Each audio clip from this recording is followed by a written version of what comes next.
In this lecture, I will show you how to create a new workbook. So it's very simple. You can create a new workbook in different ways, like from file, you can go file and then click new, and there will be a new workbook will appear.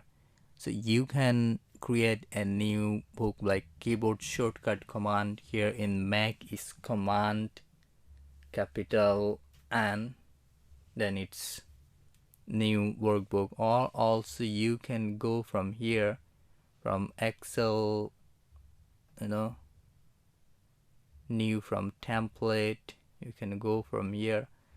Or you can also use, like, you can use any template, or you can go in different ways, like from the keyboard shortcut command you can go directly to the file options, and then you can go from here. You can see many built-in templates that are very interesting and graphically very presentable. So if you want to create one from this template, you can go from here, just click any template and just fill the things built in options, and then fill your data and it will create like this. So for creating new workbook, we can go in different ways. So very popular is file and then new.